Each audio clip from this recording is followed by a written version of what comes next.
Don't just take their money and run like a butter bar lieutenant lost on a land nav course. Are you finally ready to plant your flag and claim your territory? Maybe it's time to use that VA loan to buy a home. Or hell, maybe you're looking to refinance and put some extra cash in your pocket for more questionable life decisions. Either way, the Veterans Mortgage Source, powered by Canopy Mortgage, has your six. Look, buying a home or refinancing can feel like getting overrun on a bad op. Chaotic, confusing, and full of obstacles that make no damn sense. That's where Corey and his team come in. They're like the QRF of home loans, ready to pull you out of the chaos and guide you to the best program for you.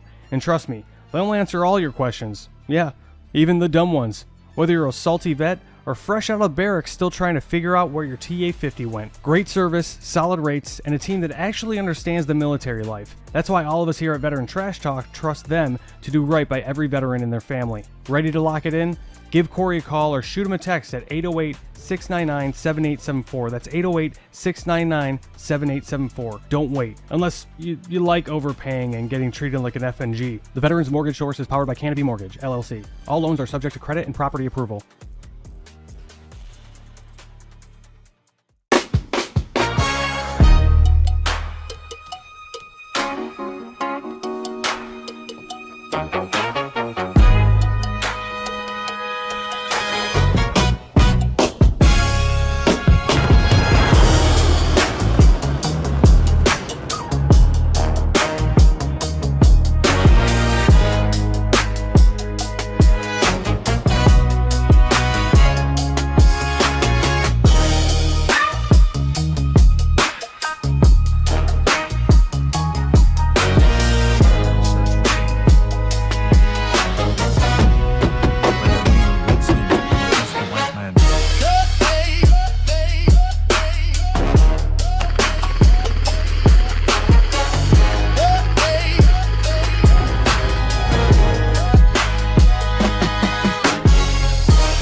Oh, what's up, Trash Talkers? What's up, Gruntworks? What's up, everybody else on X and everywhere else? Because I think we got a lot of people going to pay attention to this today. So super excited for the TOC Monkey. We got a lot of stuff going on, and we've had a lot of banter on a lot of different issues. But I think we're going to cover one major one today, which is going to be a really good time because I heard we won the war in Iran again.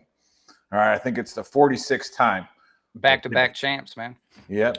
Yeah, I mean, multiple. We're like the Yankees at this moment. Yeah. So, but anyways, hey, well, I got Tanner here. Again, I'm hosting the show. I'm the Big Earl, VTT, and Gruntworks, but I bring on the experts to give you the real news, not just the headlines. So, Tanner, what we got going on, baby?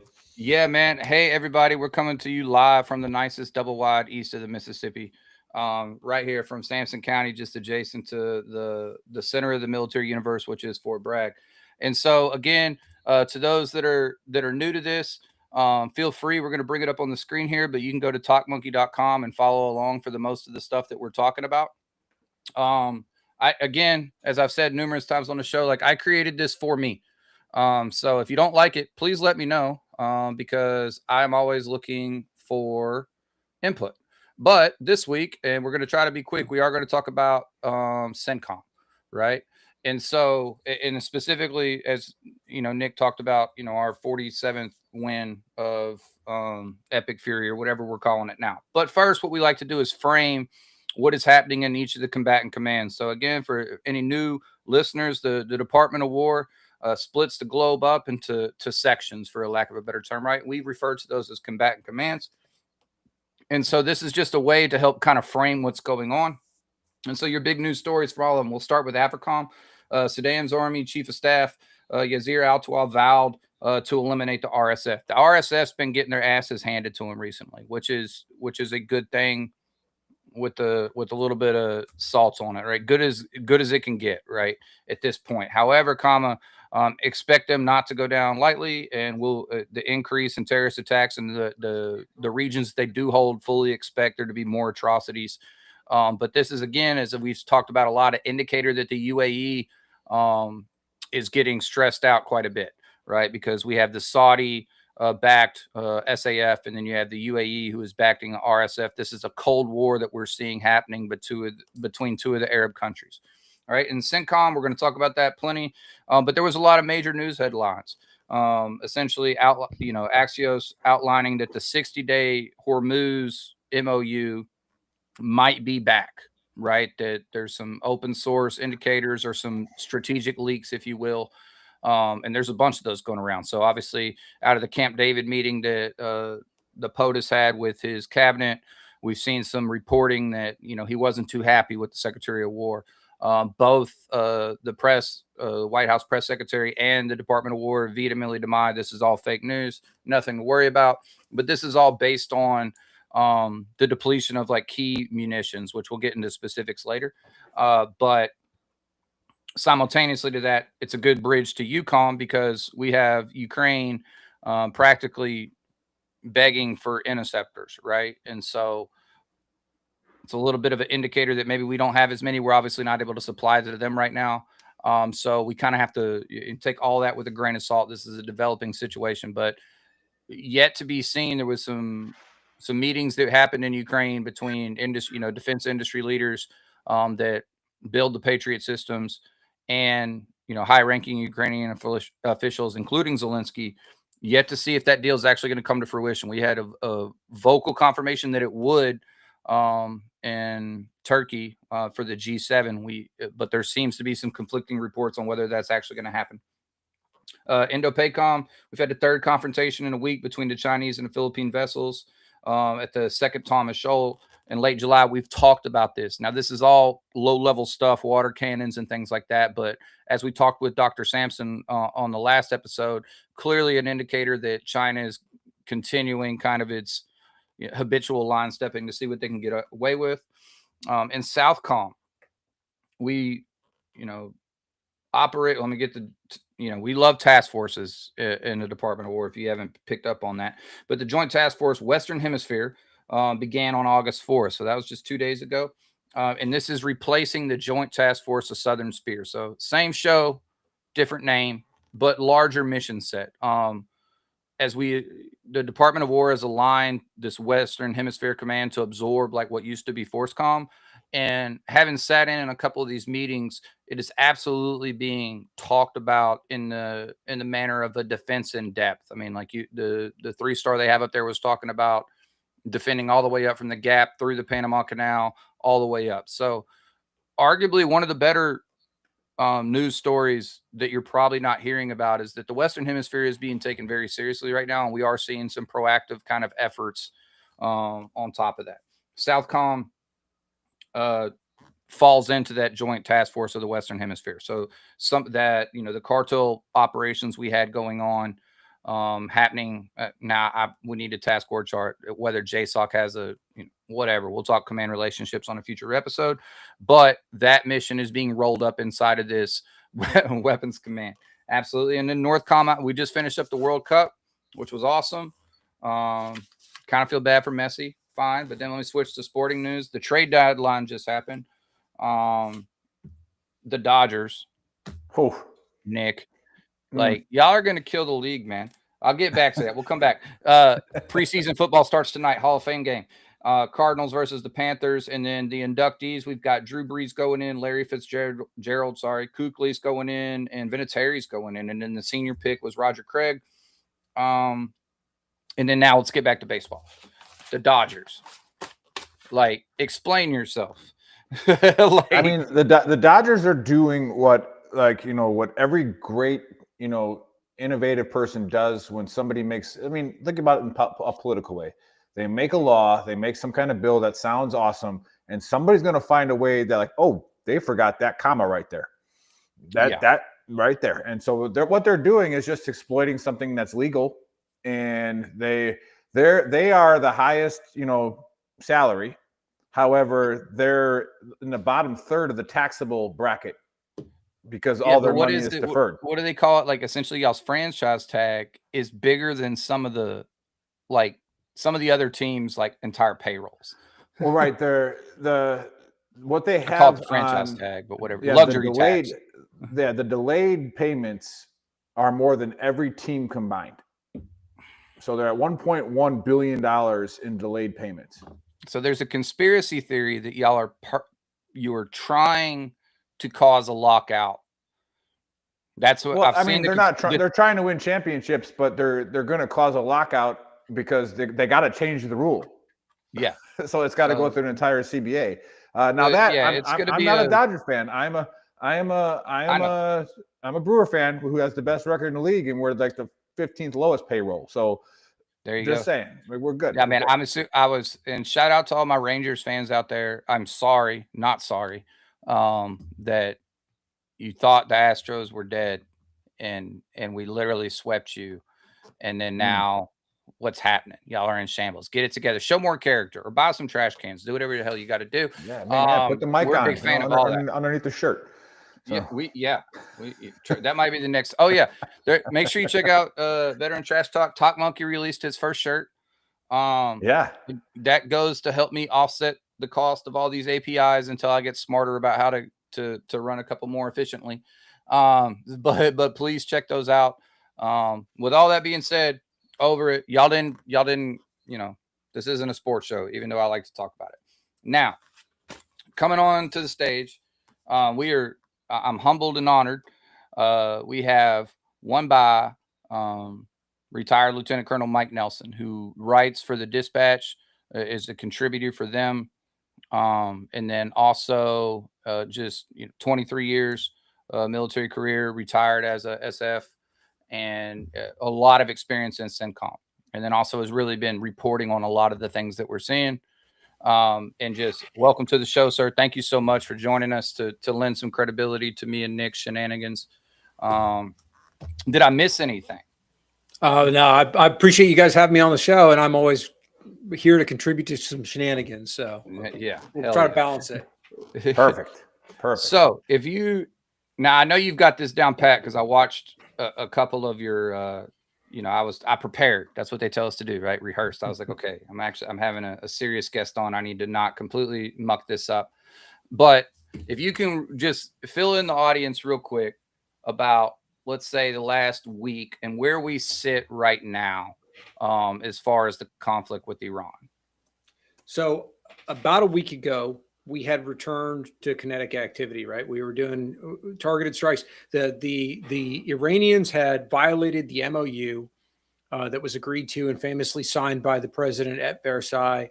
They had violated it by conducting strikes on international shipping that was transiting the strait after they'd agreed to reopen commercial traffic. It was transiting the strait through kind of a southern westerly route that kind of hugged the Omani coast and may have been perceived to be outside of Iranian control. If you remember, the MOU left some language fairly vague that suggested at the end of the 60 days, there could have been a permanent structure of tolling where the Iranians could have exacted tolls from all international shipping. So the perception is international shipping returned. They were trying to start this route that kind of stayed away from Iranian territorial control as much as possible. The Iranians didn't want to accept that precedent and therefore struck or conducted attacks against these ships to say, we have not authorized these routes and you need to return to what we say is allowed to happen. After that, we returned to kinetic activity, striking several of some of their expanded targets, some of their infrastructure. And they likewise expanded the targeting. They hit Kuwait and Bahrain as hosts and for Jordan, our air defense, some of our ballistic missile defense. I tend to believe that may have been a preparatory strike, that they were trying to prep the environment for future follow-on strikes that would have, penetrated into Israel. But we didn't get that far. We've returned to kind of another de facto ceasefire, and now we're in discussions for what happens next. The president has signaled that we may return to something that's like the MOU. He has suggested two things or two conditions. Number one, they will never have a nuclear weapon, and it's somewhat vague in the way he specifies that. In terms of what he will accept as a guarantee or what he will demand as far as inspections or any kind of surrendering of any material. And then the other one is a return to reopening of the Strait of Hormuz, which, again, we hear talk that the strait is open when international shipping is not returned to normal. Then we hear the strait will be open, or we hear that there are fluctuations in what that might look like, whether we will allow some kind of tolling to take place. At the same time, the Iranians and the Omanis are getting closer to determining their own deal, separate from us, which would create this kind of tolling mechanism. It would be a process by which incoming traffic coming into the strait would take that northern route and fall within Iranian waters, and outgoing traffic would go and hug that Omani route, but that the two parties would then basically share fees. And that could be, I've seen figures anywhere between 5 to 7% on the total value of the cargo that they would pay. So it would be, exorbitantly beneficial to the Iranians if we allowed this to happen. Right. But the Iranians have communicated there are no official talks yet, despite what we've heard from the administration. But I do think that the United States, are definitely demonstrating a willingness to talk again, even after the Iranians have been so duplicitous. Yeah, no, I think that there's a lot of people that have thrown a lot of faults. I don't think that anybody, now you can obviously have the conversation about how effective it's been, but the POTUS has absolutely looked for a diplomatic solution to this, which kind of leads into, and I'm going to go back because I was sitting on my back porch with my brother-in-law at the very, very beginning of this. And this is still when I guess we would say we didn't really know, in that first 72, okay, will the IRGC fracture, right? Is there a plan that none of us are privy to, with some type of, insurgent force, or the Kurds? With a lot of these things have kind of leaked out since, and I'm sure there was, but my concern was always, I think this is, while the administration liked to act like it was a surprise, it was not a surprise to anybody that studied the area, that the strait would be closed, or at bare minimum, haphazardly mined, right? And we started talking about the strait, and I was like, what I think is lost on people is first the terrain of it. Mm-hmm. There is and we talked about this in PACOM too with Taiwan. There is it is inherently difficult to kill bad actors in the mountains and in urban areas, just inherently, right? And this is like that times 100, right? Like, this is not in flat ground beaches they're shooting these missiles from. And so this will become, I fully expect it, and I think the Joint Force did an amazing job of establishing, we won't call it air superiority, obviously, completely, but obviously set the conditions for follow-on bombing campaigns within really the first 96. Now we've risk mitigation factors or whatever. Like, I was always of the belief that, like, our risk acceptance is what toned that down, and then our predictability in the cycle is what, I think when it comes out, what some of those things, some of the incidents we've had. But then that led me to the targeting process. So for those, this gets real complicated, and forgive me guys if we nerd out a little bit, but I'm trying to, my brother-in-law's question is like, well, why can't we just drop bombs on XYZ? We can, right? For the crowd. Like, that is something, there's a lot of talk about drone warfare and persistent ISR and Ukraine changing the dynamic on that. And while the skills, right? I'm broke. While the skills are absolutely, how do I say this? New, and we're seeing refinement in TTPs and whatnot. don't get it twisted, y'all. We invented this, right? Like sensor to shooter kill networks and multi-domain sensors that allow us to dynamically strike targets rapidly. That is our bag, right? Like, and I will, while it was best expressed in like HVI targeting and stuff like that, like y'all dealt with in the SF community, the plumbing is there, right? Like the targeting process can and will work. What my concern has been kind of recently, and I would love your thoughts on this, is for those that don't know, there's targeting officers in every branch. I was a 131, right? So I was a targeting officer in the Army. And so, and deployed to CENTCOM 3 times. So I got a little bit of understanding of how the process and the headquarters work. Obviously, this is all under CENTCOM's umbrella. They often will delegate certain tasks of the targeting, but the target development is extremely robust. And we have something we call the JTL, which is the Joint Target List, and then there's some other target lists, not really matter for this conversation. But essentially, it's somebody down at MacDill or somebody overseas is constantly updating this list with new targets, right? So it's just constantly getting updated. And so it gets funneled into some other systems of record that we have that then allow, in this case, a Joint Force Commander or a Joint Task Force Commander to then pull targets from that list and be able to divvy them out to the Joint Force, right? So where you're seeing, and we call this the JPITL, right? Joint Integrated Target Prioritization List, right? Not necessary for y'all to know, but think of it, I explained it to my guys as a shopping cart, right? The JTL is a shopping cart. The JPITL is when you cash out, right? So you're literally like, hey, this is the stuff I want to hit. So it's options, right? At this point in the conflict, and I guess this is my question for you, Mike, where do you see the friction happening in the type of targeting we're having to do, like this dynamic kind of effort, with how valid the JPITL is with kind of the yo-yo game we're playing in the diplomatic effort? Well, there's a lot there. So, and by the way, before I was 18 series and before there was F3EAD, I was a red leg myself, and I was, doing D3A back before, in the old days.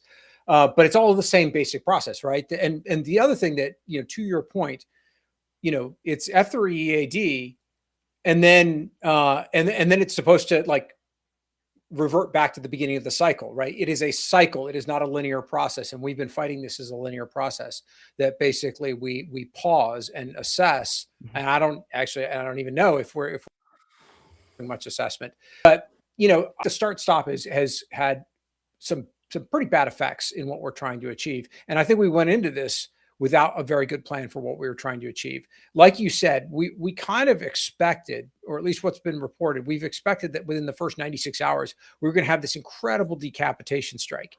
And there's a difference, I think, between, kind of the political strategic level and the theater-wide strategic level. We know that the president saw the incredible effects of the operation in Venezuela. And that, went off with no American losses, 24 hours worth of execution, demonstrated incredible power projection. And obviously, we have been able to exert our control and our influence in Venezuela since then through Delcy Rodriguez. So that was, seen as incredibly successful.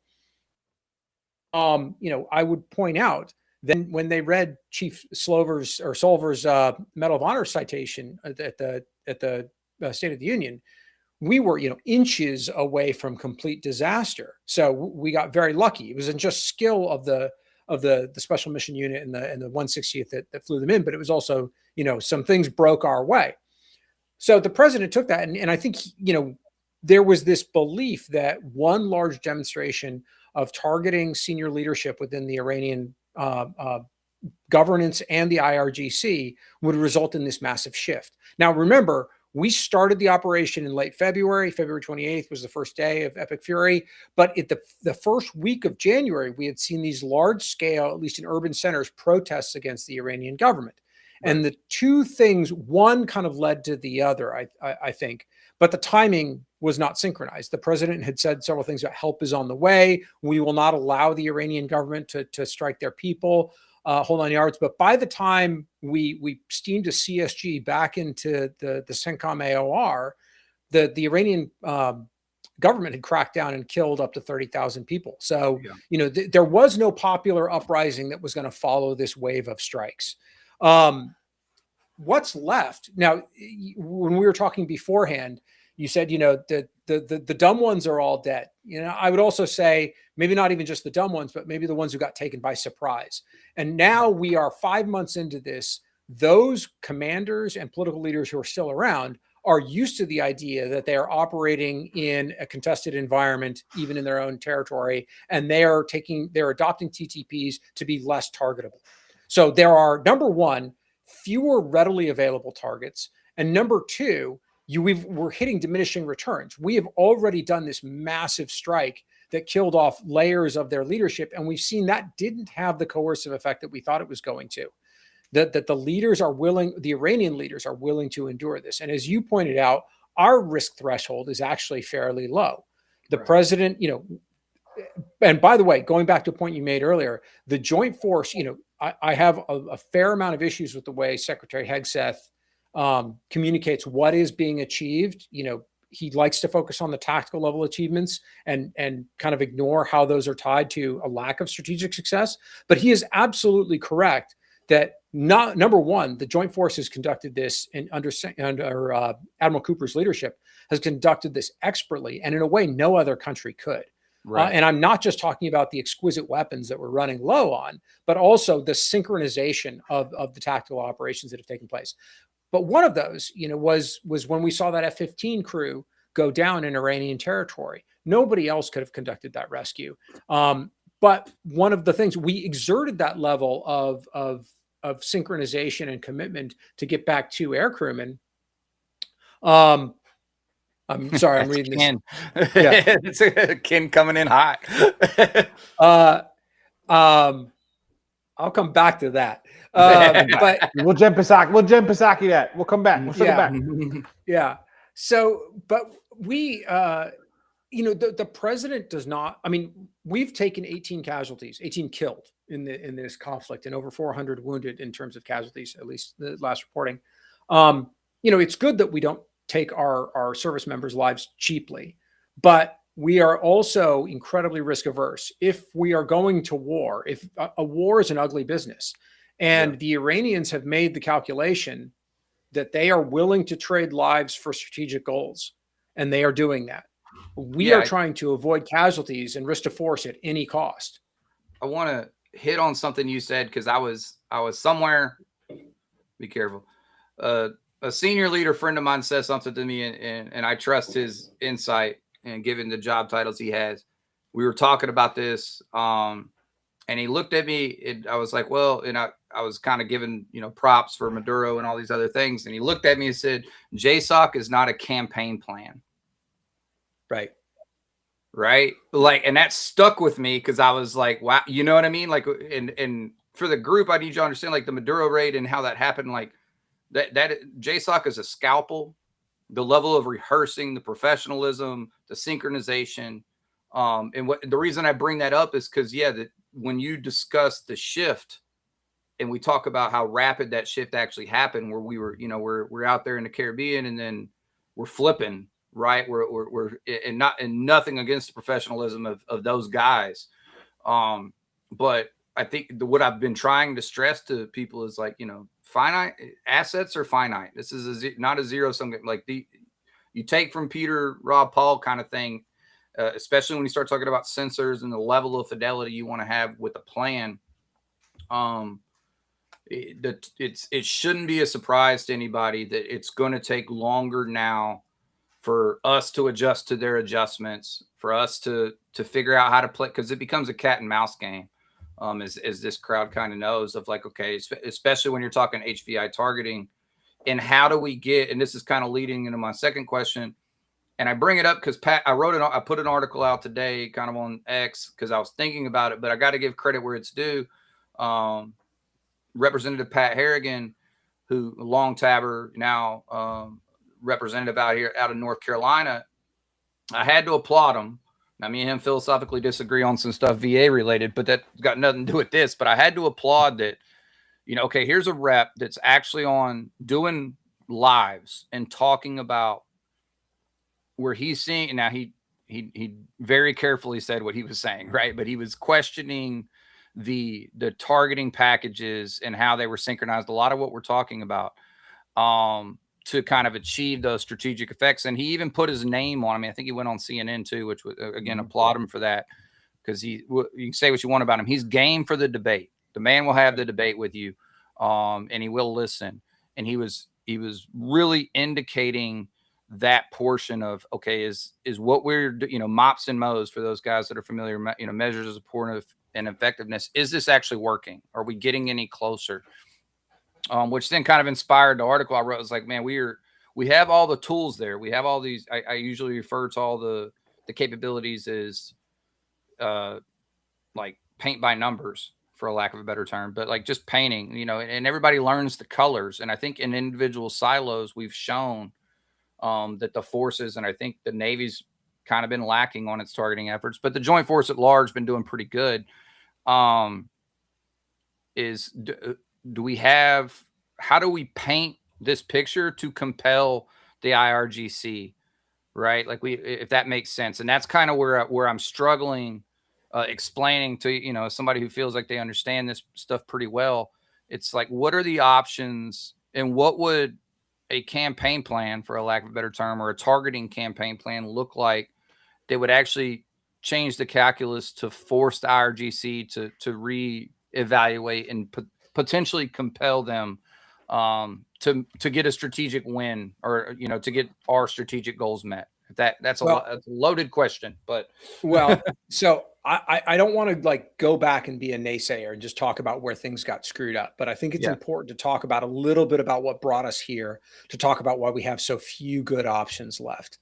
The first thing is, there is the legal debate, and I know people on both sides of this, as to whether the president had the authority to initiate this conflict sua sponte, without going to Congress. And obviously the War Powers Act has never been tested in the Supreme Court.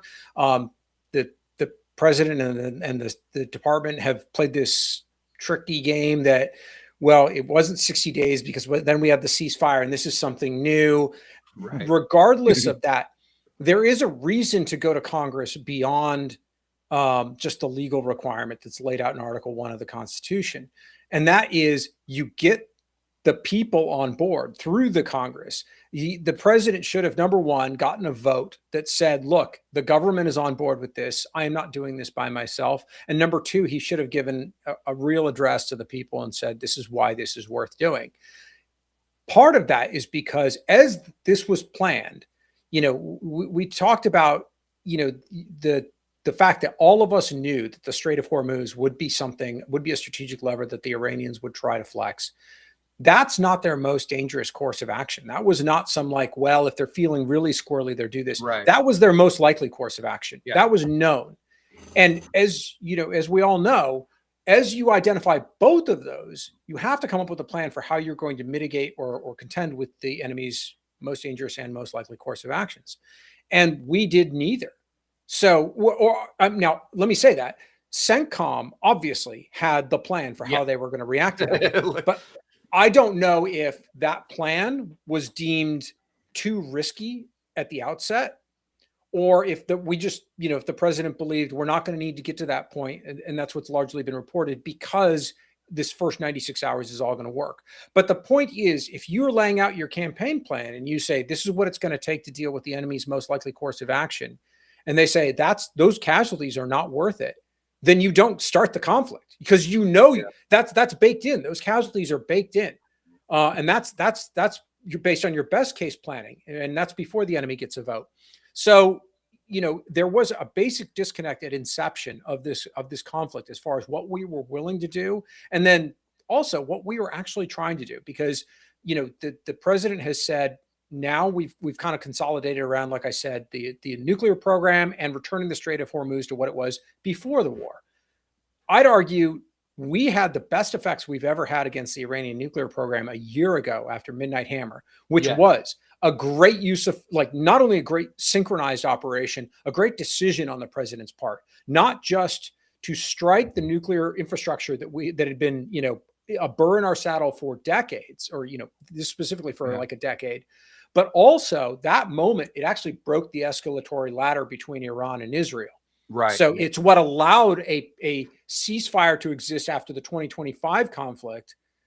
And we got something out of it in that we had, discernible effects against their nuclear program. So anything we've done against the nuclear program so far, we did a year ago. We haven't made any more progress since then, at least nothing that's been reported. Then returning the Strait of Hormuz to the way it was, we had that on February 27th. So we're not right now, if you just take those two things, we're not playing to gain anything. We're just playing not to lose. But sorry, go ahead. Yeah, that's why I kind of wanted to jump in with another question, because we covered it with our last guest about the most likely, most dangerous courses of action. When I try to like zoom out and look and think what's going on, I go to like relative history to where you look at the Bay of Pigs and why that failed. And when things got declassified, it was a new administration comes in, a young president comes in. The people that were in those geopolitical think tanks were more worried about their job and where their status was than giving him the truth of what was happening. So I've always tried to tell this to the Gruntworks Nation, that the president has to take the credit and the blame.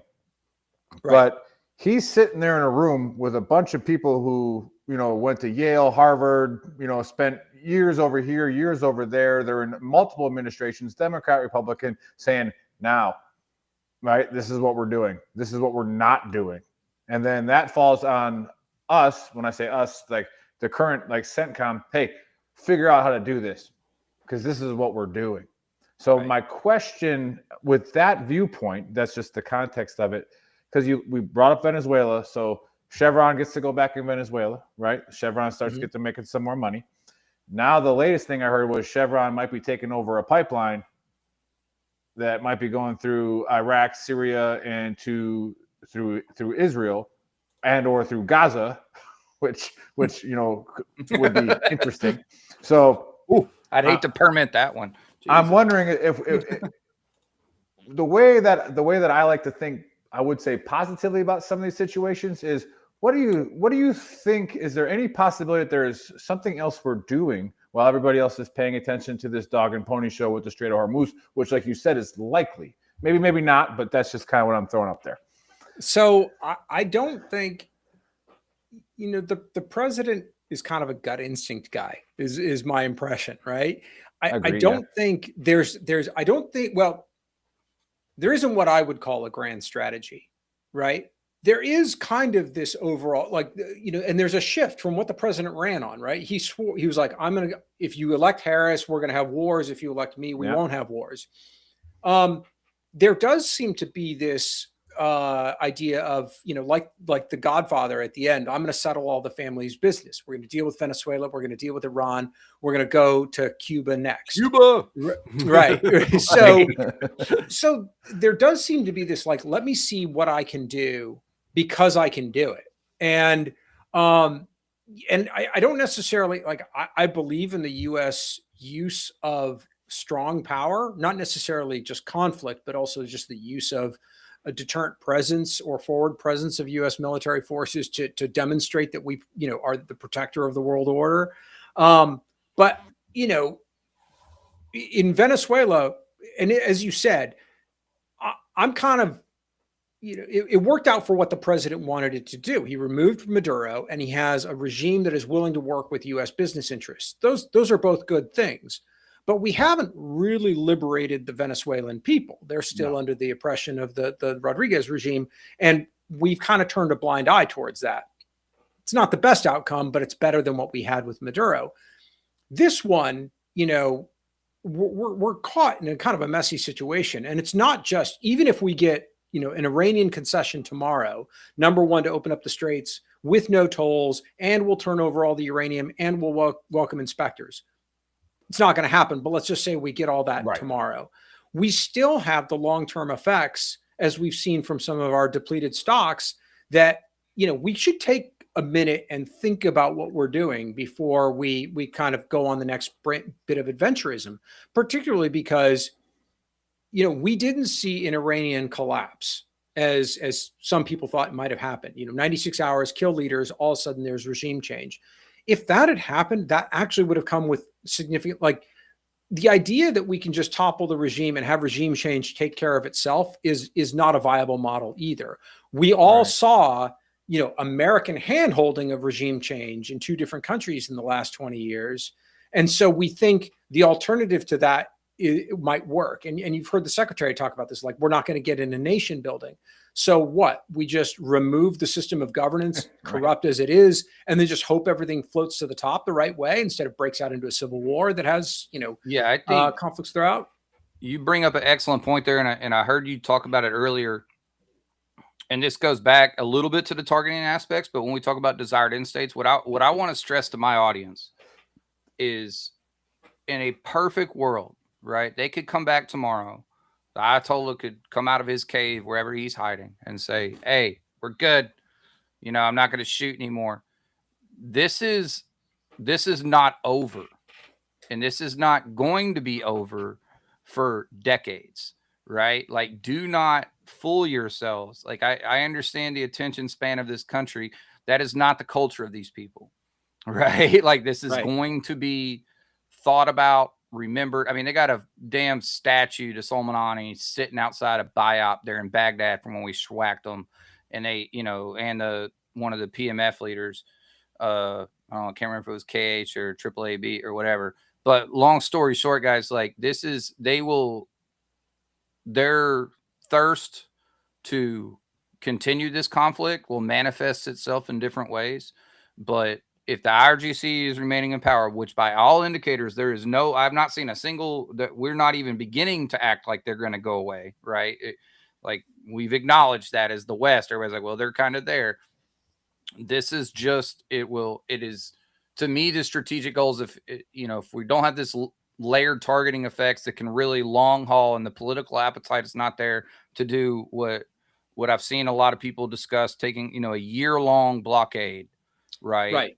Matched with HVI targeting and letting the targeting process develop. And then the key leaders that are being assholes and not wanting to play, absolutely deliberately and then dynamically striking them when we set the conditions. You have to understand that the IRGC is just going to reconsolidate, right? And they're just, in my opinion, just going to be a little bit smarter, a little bit sharper. And we've seen some of this, and now the president says POTUS says it wasn't them, right? Do not lose sight that they're attacking infrastructure via cyber domains. Like, they will only get assistance from our bigger adversaries because now they have a proxy that's pissed off. This is kind of my concern moving forward, is this, let's say we wrap this thing up, MOU gets signed, and the IRGC gets the breathing room that right now it's determining it can get more concessions, so it's not interested in. Right. That's kind of my take on them. Is like, okay, we're cool with it. Like, we can take this pressure right now.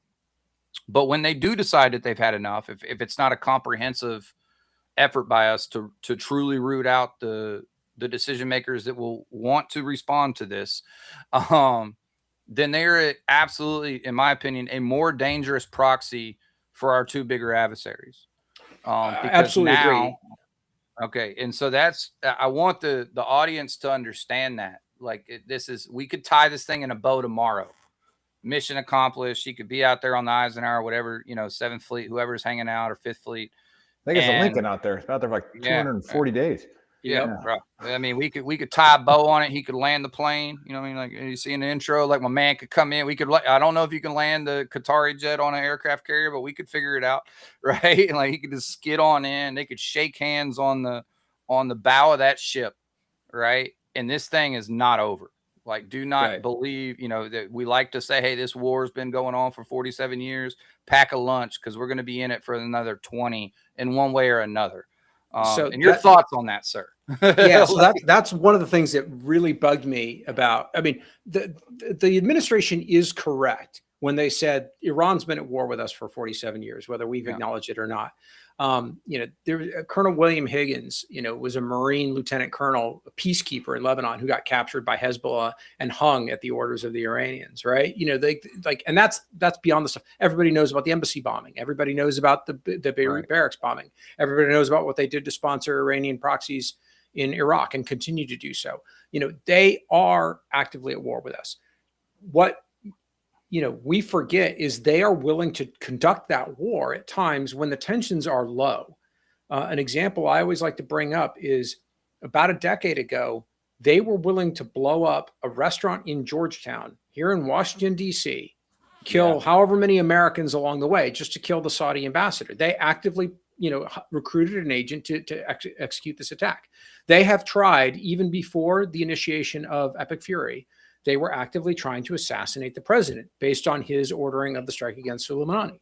They didn't like that. Right. We are right now in this place where we are both putting pressure on each other. Primarily, their primary pressure against us is economic, in the diminished, in the rising energy prices, in the cost of goods and services, or goods rather, because of transiting through the strait. But I think you are right. I think the best thing we can do, the president seems to want the very quick win, something big and demonstrative, and then we can walk away from. I don't think we're going to get it. We didn't get it when we used massive attacks in the first 96 hours. We're not going to get it now. It's kind of baked in. The best we could do is, like you said, the year-long blockade, and you maintain whatever that pressure is until something is actually signed, not until they say, yeah, okay, we'll meet you in Islamabad or in Turkey. So, but the president doesn't seem to want to do that. The Iranians don't actually want to do that either. This is difficult for, there are a lot of people who talk about how the Iranians, I am not suggesting that the Iranians are living peachy keen during this. The strikes are having an effect. The economic toll is having an effect. There are real, consequences to their continued resistance. They are just choosing to endure that. So they're trying to raise the pressure on us as well. And you pointed out the strikes against the water systems in Minnesota. I do think that was a shot across the bow, just to remind us of what they can do.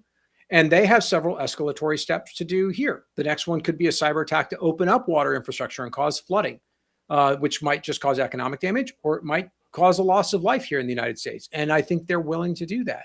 So until we recognize that we are in this spiral of that we will have to be honest about and contend with Iranian escalation, then we're not. It's kind of going back to the initial planning about just the most likely and most dangerous course of action in the theater. We're not ready to mitigate the new courses of action that the new counter reactions that they're gonna have here as they expand the theater of conflict.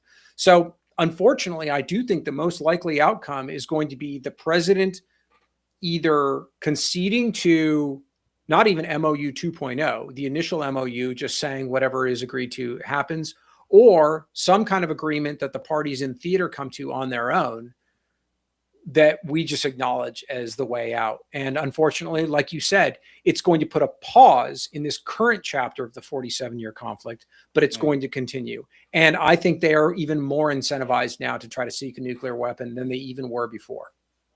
Yeah, I've noticed on some of the sound bites from the president, which again, it's must-watch TV anytime he's talking. However, when you pull some of okay, I think I see what maybe his circle is trying to tell him. I've noticed in the last 2 days that he's reiterated about 40 times Iran cannot have a nuclear weapon. Right? To where that's the way he looks at himself, is I can still pull a win out of this, to go off of what you were saying. So that concession, that most likely, maybe if you want to dig into that, Tanner, if you don't mind, if he has time, dig into that most likely, that what are the concessions? What do you think is the most likely, that where we concede but we still come out with a win because they don't have a nuke? Well, I mean, I think we can. I'll take. You tell me if you disagree. Like I see. I mean, dude, we could. The way our domestic news stuff works, depending on what you tune into, he could come on TV tonight, right, and say we won. right? And it to the point of whatever. And he could probably, here's what's crazy. I bet he could get the UAE and Saudi Arabia at this point, right? And Kuwait would be my three that he would probably lean on to like co-sign that, yeah, we're good, right? And then just call everything else fake news, right? Fine, like whatever, like this is over, right? Like I'm no longer going to do it.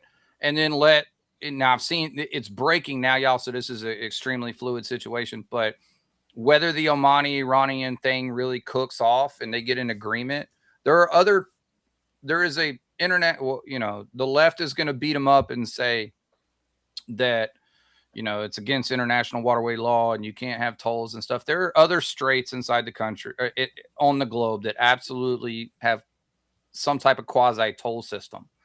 I don't know how we get that. He's got to figure out how to win the IO campaign on that. We're not giving in for that. I don't see without boots on the ground how you actually defend it. Everybody looked at that China 400 man-pad shipment and said, oh, that's symbolic. My brain immediately went to, that's the strait. That is a way to harass escorting vehicles, i.e. Apaches, right? And things like that of what we would need to give them compelled, because again, the terrain of that area, I mean, it is symbolic in the sense that they're numbered, but you give 400 assholes in the mountains, access to the Strait of Hormuz, and it becomes a problem, right? It's like a machine gun nest on a hill. Like it's not a high payoff target until it takes one down. And then all of a sudden the man-pad is a high payoff target, right? And we don't have the sensor depth, and that's not a fault on the joint force. It's just guys that, it's very, very difficult to kill guys in mountains. They're good at it, right? And so there's that trade-off there. Whatever we need to do domestically to call this a dub, he could do. I have no doubt that I think we're ramping up for that kind of thing right now. It's why you were seeing such a pushback on, and this is going to hint at Cressel's question, the dysfunction of the inner circle and the palace intrigue and why they leak against each other and find somebody told the Washington Post what they told them. Now, I believe there's a lot of credibility to it because open source, like there's whole institutions that report on this stuff. So we have a pretty good idea of where our stockpile's at, but fine. Let's say this tiff didn't happen between, Trump and the Secretary of War. Fine. That's all fake news. But that just goes to me to show kind of the dysfunction of what's occurring inside the inner circle. Cause to me, that didn't come from anywhere. Right. So you have these competing factions that are trying to compete for the influence of what we're going to do next. And I think personally, this is candid Tanner analysis, is that story being leaked is not a detriment to the joint force, which is what we saw a lot of the talking heads come out and say. That was a shot at Hegseth's credibility. And there's a lot of internal drama. Like we've talked about this before. When you get into a personality-led organization, which I would argue the Department of War is right now, is not a systems-based organization.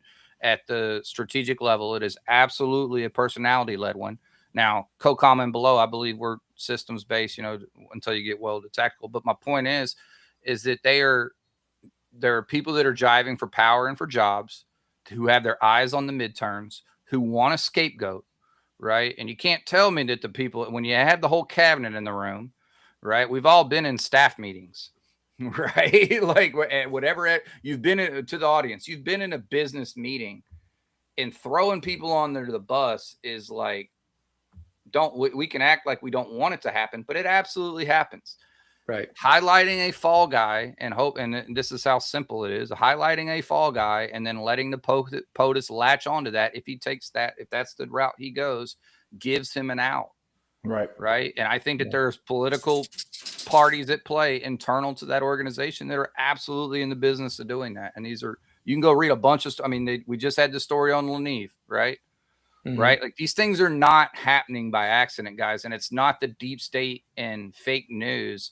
It's a core group of probably less than 24 people jiving for influence and power. And so that's my rant on, if he needs a win, he's going to have to take one of those domestic political narratives that he thinks he can spin prior to the midterms, because the tactical situation isn't changing. not without a major, like and Mike, I use this for the Joint Force. I was like, the Joint Force is a Lamborghini, right? Like it's this beautiful, I'm lying. It's a Shelby custom Mustang, right? I don't want to say somebody I'm using foreign influence here, right? You have this beautiful thing that we've all spent our lives creating, and it can do remarkable things. It's one of the, it can win the Le Mans, right? It can do all this stuff, but we gave the keys to guys who can't drive stick shift. Right. Yep. And so it's only the action norm. Like when I see Rubio posting about Cuba right now, instead of like, hey guy, like there's a thing that, and I think he's one of the more, and I say this kind of talking shit, but like, I think he's one of the more competent diplomats we have on the field right now. But clearly he's been told whatever, just by his lack of involvement, he's been tasked, or he's decided that ain't for me, boss. Like, cause whatever his political ambition is. But like, my biggest frustration is why we're still with this Kushner, Witkoff diplomatic team, the Avengers, if you will, whatever the hell you want to call them. Like in that lack of communication is clear. They can say there's, I think the people that came out and said there was a master plan, like, come on, man. Like we're 5 months into this thing. Like what's the damn plan?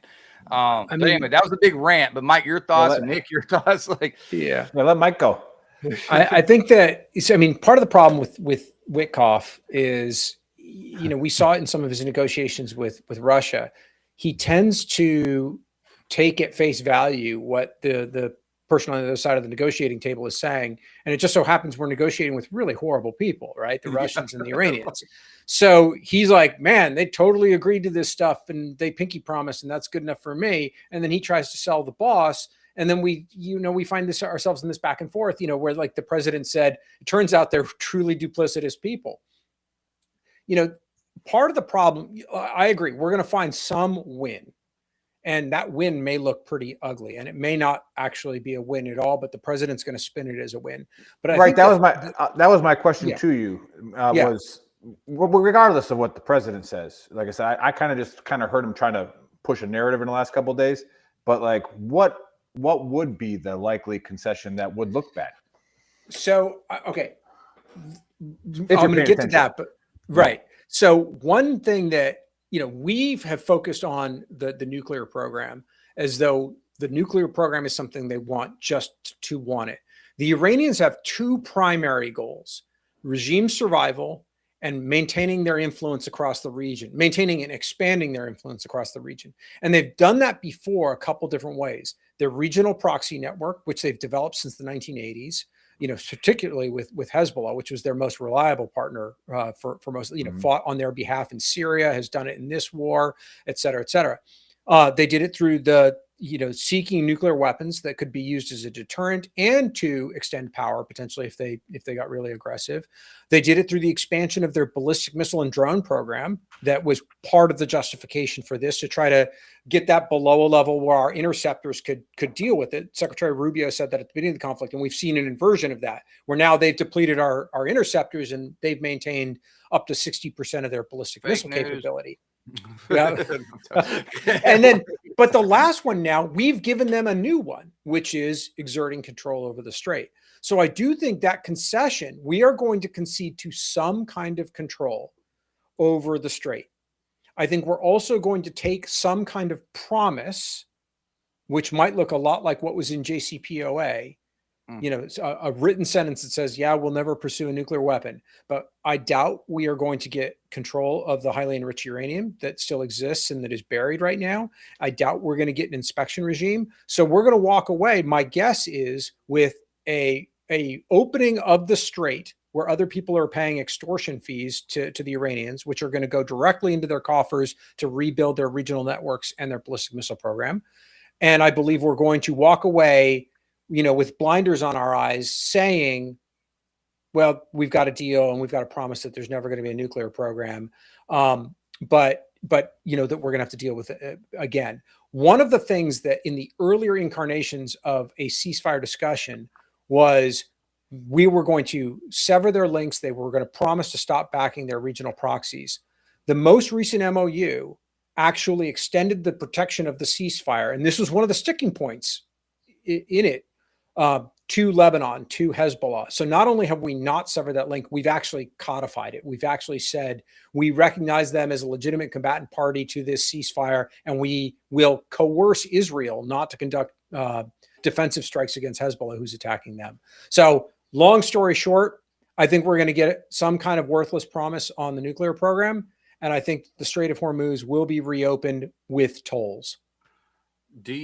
Bonus points here, just because I'm interested, you open this door. Do you think that, because what we've seen, I mean, I think for the audience that hasn't really been like following this thing, Israel has stopped, at least in the Iranian front, participating. I mean, now they might be passing intel or whatnot. Like, I don't want to, who knows, right? But they got pagers still. Yeah, they got solid joke. Will this? I struggle to see. Now, I'd imagine just timing and space that they'll let them get past the midterms before they do it, right? Like, yeah. I think Netanyahu has realized the limits of his political influence in the situation and recognizes that the midterms are going to play a massive role in it. But like, how Israel's not just going to stand by, right? After the political, if we declare the win and we leave, okay, fine, right? We're gone again. We're no longer like dropping bombs actively. The blockade is, we probably still obviously we have a presence there, but it's not locked in. Between the Houthis and, not so much Hamas, even though obviously there's still a player here, but like Hezbollah, like how long, and I guess that's what I'm trying to stress to the crowd, is like, this ain't over, right? Like, and so I don't think even for their own, and I would have a hard time arguing against them for their own self-defense interests, what's to keep them from definitely inside of Lebanon. Right. I think that's one of their sticking points. Do you have any thoughts on how, if we say, okay, this is done, tie a bow on this thing, what do the next steps look like in the region? And if that goes beyond Israel, obviously, like, feel free to expand. But and as much as you want to hypothesize, I don't want to put you on the spot of what the region players, because I got major concerns about what's happening with Iraq as we pull out. Right. I think the PM is indicating a lot of the good things. He's making some pretty strong actions. They let us over their airspace and we struck a lot of, not widely reported. We struck a tremendous amount of PMF bases during the opening days of this thing. Kuwait's just, I don't want to say poor Kuwait because that's not how I feel about them, but they're struggle bussing. Like, how does the region react to us tying a bow on this and walking away? Any thoughts? All right, I'm going to be an incredible pessimist about this and just talk about like kind of worst case scenarios and what was likely to happen if America takes its focus off of this. Well, first of all, on Israel, you're right. Right now, Netanyahu is less popular in Israel than President Trump is. So I do think that short of a truly self-defense, existential threat, I think that Israel is going to try as best they can not to disturb the apple cart and do anything that would embarrass or frustrate the president any further. We saw that kind of flared up into the public, where his frustration with Israel, while they were conducting legitimate self-defense against Hezbollah, but it still was getting in the way of getting some kind of ceasefire. We've seen, tentative Hamas agreement to some kind of disarmament. I'm incredibly dubious, but that while that plays out, that will likely lead to some cooling of tensions in the Levant. I think that after not necessarily the midterms, but after whatever that the president's ability to walk away from the fight in Iran, I think that Israel will then return to its normal cycle of operations of developing and striking targets as they emerge that represent threats to the Israeli homeland. We'll see what comes out of this settlement in Gaza, that's supposed to result in a disarmament of Hamas and a withdrawal of all Israeli forces almost back to like 2005 levels, which didn't work out very well. So that's going to take some time to play out. I think that the region as a whole, Israel and our Gulf Arab allies, are going to realize they need to be better prepared to handle situations on their own. We've seen that. I think that the Emiratis particularly are probably going to increased the size of their military and capabilities of their military. They were the more capable of the two in the Saudi Emirati coalition that conducted the war against the Houthis several years ago.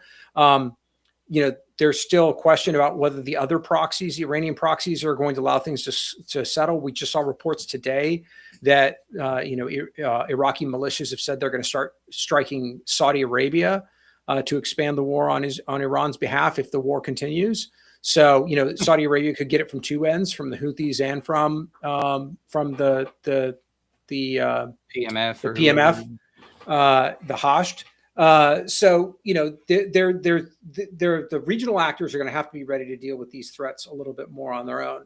The big question and concern, and the big worry, I think, is number one. Like I said, I believe the Iranians, as part of that desire to preserve their regime survival, is going to be even more incentivized to try to accelerate a surreptitious nuclear program in some way, shape, or form. They can see that the United States does not strike North Korea, and they can see that they are constantly getting struck and harassed as they see it. So I think they're going to try to pursue a nuclear weapon. At the same time, we've announced that we're going to provide enrichment capabilities to the Saudis so they can domestically enrich uranium on their soil, which I think is going to lead to greater incentive for Iran to develop their own nuclear device. Yeah, you get it.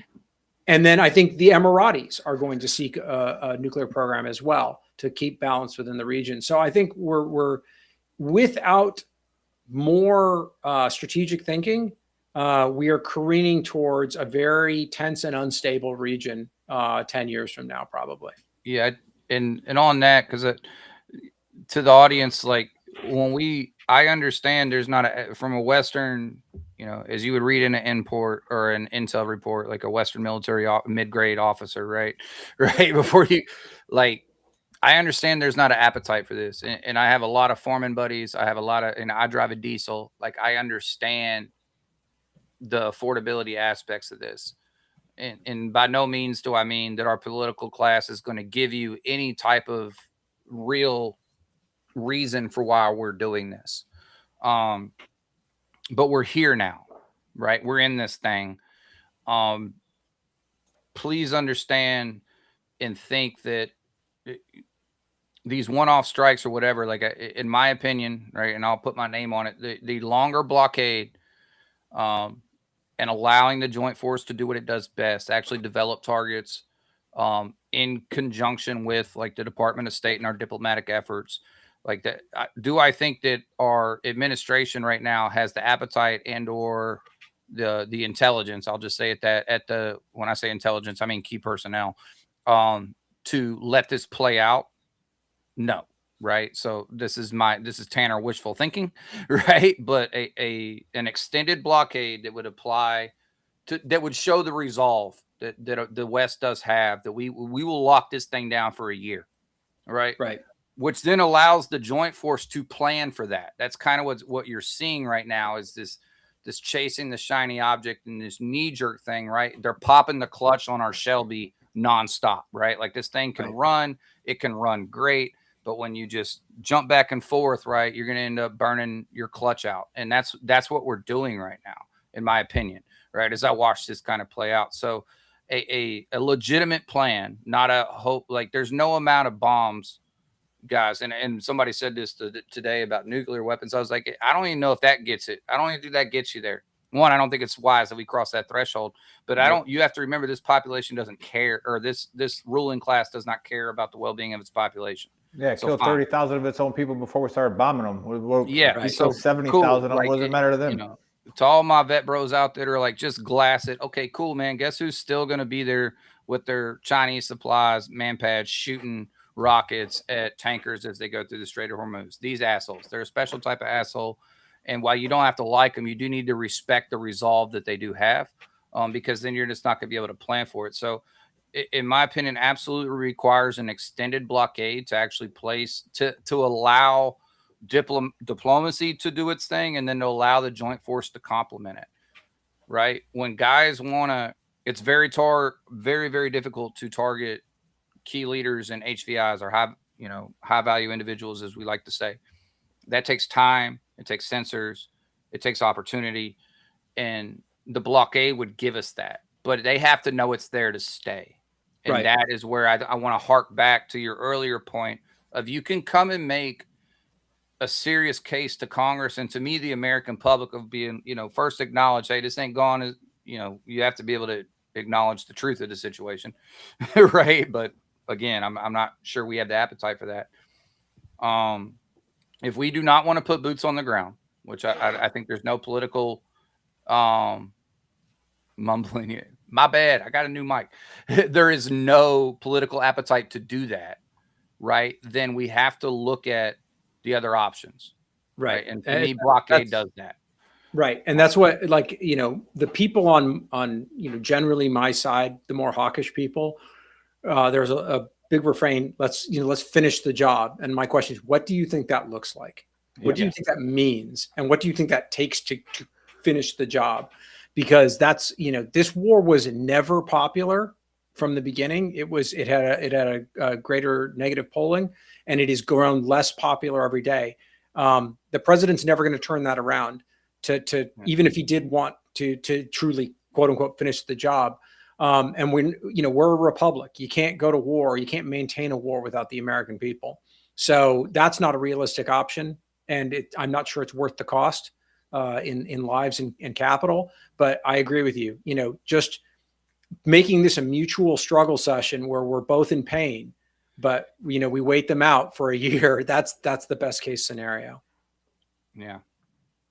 Well, Nick, you got any closing thoughts? We went a little long. Yeah, no, that's fine. That's fine with me. Like I said, I like to be more the optimistic of because again, most of my studying back in the day was around the Cold War era. So, seeing that there were people in the same room, no matter who was president, whether they had an official position or they were just sitting in the corner going, nope, can't do that. Or you can do that. I'm just saying, we'll have this on the record. We keep receipts on social media. It's why we like to go live. There's going to be a different path for the oil reserves in that region in the next 10 years. Yeah. Yeah, I would agree with that. Just putting that out there.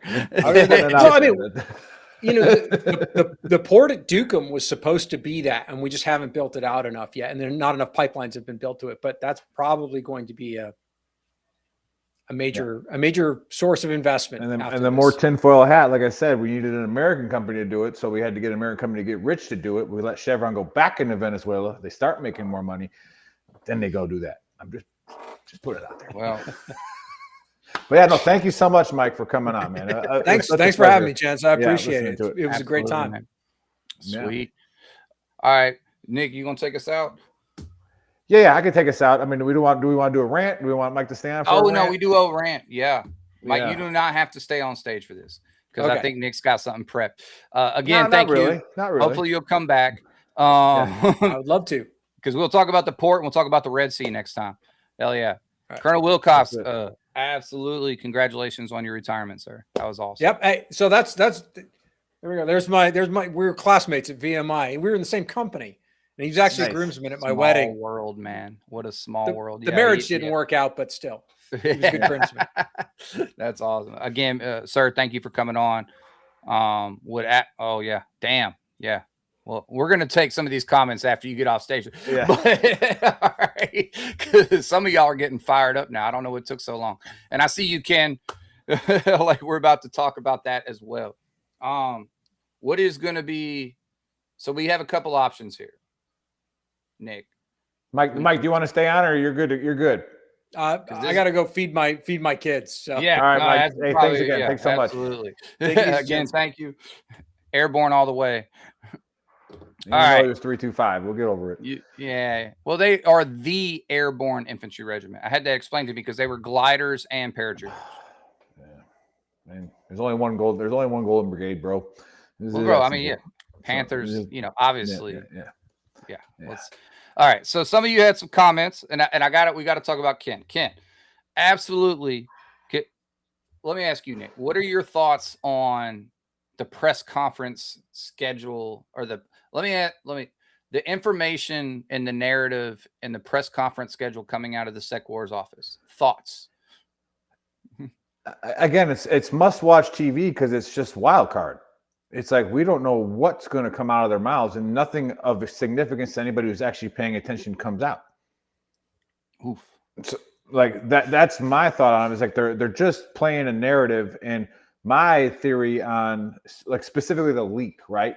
Yeah. The leak is there a positive to that for the GOP to where you have you have somebody saying, hey, are we truly out of arms? Because I love big army. I love having a lot of guns. I love having a lot of stuff. And we passed the $530 billion thing, but not the 1.1 trillion that we really want. Right. Right. So are we going to put pressure? Are people going to start calling their congressman going, hey, why are we out of this? Why are we out of this? And so that's kind of my thoughts on that is there's always, God, they got to be playing. The mob is dumb on both sides. So yeah, we talk about it a lot, the horseshoe, right? Like the guys that you're on the way left or way right. No, I think that, man, I don't know. I think at this point, they're really, like, I think about, General Kane in front of Congress, just doing the best he could to be, they kept asking him and they were like, he's like, I'm not going to talk about like the private, like you got a guy that is extremely competent, that absolutely is a pipe hitter. And he's having to tap dance like that to avoid being like, yeah, dude, I told him. Like, you know what I mean? Right. Like, I'm a professional. And so I almost start to think, okay, you could have the press conference. You could. And I think they owe that they're going to do it. But the other side of me, and this is where I might, like, I would hate to see General Kane put in your can do a detriment. Can he be put in a position? And I'm not questioning his intelligence. I'm just, you get a good enough reporter asking the right questions. Look, see, yeah, Ken, that's like, he's gonna, maybe it's just because I personally like the guy. Just, man, what a tough pickle, right? But then that gets to, yeah, and I agree with you, Ken. Like, they're avoiding it to avoid that moment, and so it comes down to like, can we handle it? If we can't handle that moment, you know what I mean, then maybe we get the right people in the press conference that can. I think General Kane can, but I don't know if, the sec wars or the spokespeople, as Ken's bringing up, like, to pump our narrative. Because right now, to me, it is, besides the videos and the memes, which, don't get me wrong, we're getting better at that. We are not proactively entering the information space and like the domestic side, right? Like, I don't know, besides everybody's a communist and they can't have a nuke, right? What is the message on this conflict? And me and you, our algorithms are different. So maybe you've seen something. I have not really seen like, this is what we're doing, guys. And this is why, besides they can't have a nuke. Well, I haven't seen anything on the far right algorithm side other than like, oh, let's just nuke them, and it's like, yeah. Well, again, we discussed that earlier in the show. It's not going to work. I mean, it'll cause a lot of death. And there are a lot of, like we talk about, what we agree on is like the true definition of a conservative, right? And there's lots of conservatives that do not like what we're doing in Iran right now. No. Lots of them. However, the conservative mindset that I have, and I'll talk about this on the Trash Talk Hour on Saturday, we won't waste time here. The conservative mindset that I have is like what Mike brought up, is the Arab countries, can they handle this on their own? Right? I did. Yeah. Yeah. Guess what that's going to create? Yeah. Or they're going to order from somebody.